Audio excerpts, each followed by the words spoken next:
and then a police car might get involved. Good morning. Hi, It's another day at the garage, day 2. and we're gonna be continuing working on that car. We've got liquid moly engine flush, and we're going to do 3 separate oil flushes on this car to see how the oil flush affects what debris and what dirt's in the engine, and see if that has an effect on restoring power to the engine. Hopefully we'll find that out in our 0 to 60 tests. Maybe it'll make a difference, maybe it won't, but we'll find out after 3 flushes.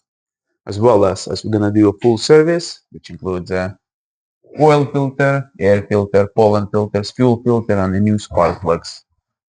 But first, I think we need to do brake lines and test the car. Get the brake lines fixed, get a proper brake pedal, do some 0 to 60 tests, pre-flush, and then after flush, and then we'll go from there.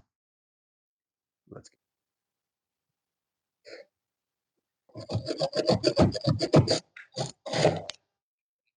No, I think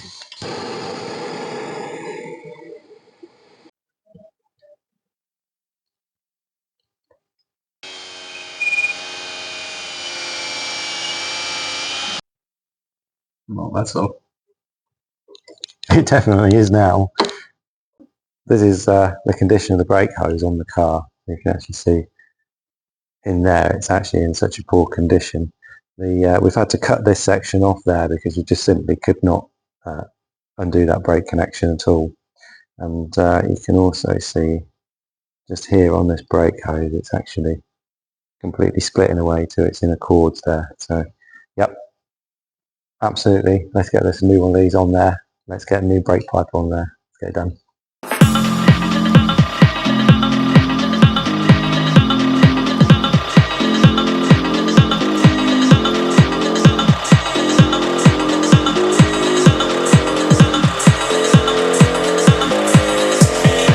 If you're doing this brake job at home, there's 2 different types of kits that you can get. This is the more basic kit, but they both essentially do the same thing. Your brake pipe clamps through here, and then you use this crushing tool on the other side there to screw in and crush the brake pipe, whilst you have one of these tool inserts inside the brake pipe, and that gives it the little flare on the end. We're using this kit, which is a little bit more of a professional kit, where it's a lot easier to clamp it into this machine. And what we do then is use the tool inside there to insert into the copper pipe, and then we just pull that lever and it puts the flare on the end of the copper pipe. So I'll just release this from the clamp, and you can see you now get a nice flare on the end of the copper pipe that you screw this bits up to.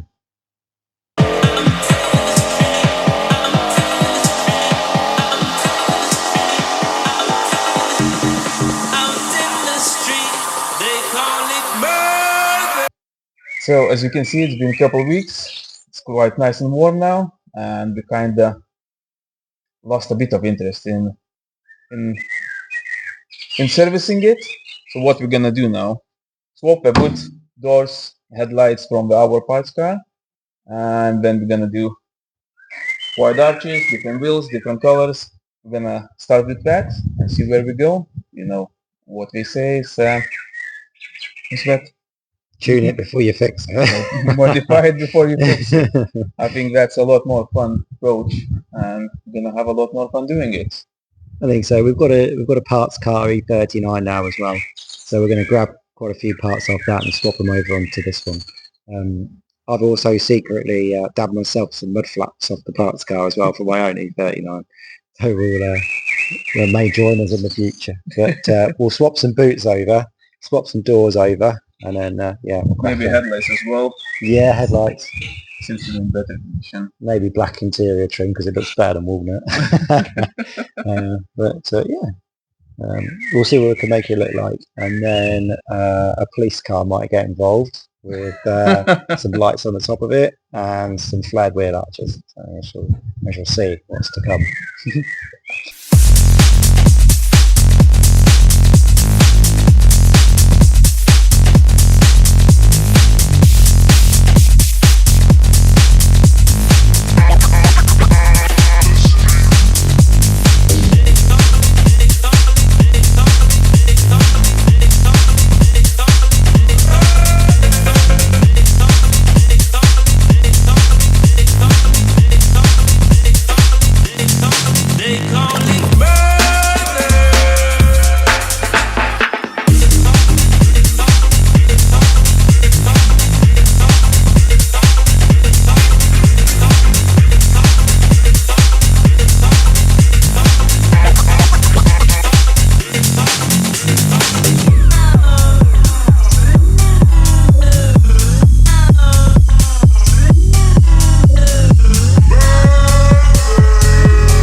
it is. Replaced the headlights. We haven't filmed, but we replaced both indicators. One was missing.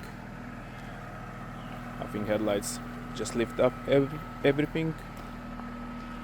Doors not dented anymore. Still has a wheel arch bent, but it's gonna be wide wheel arches, so it's gonna cover it up. And the boot lid as well. Clear coat is coming off, but it's gonna be painted. Next step, wide wheel arches, and then painting. Now the fun bit.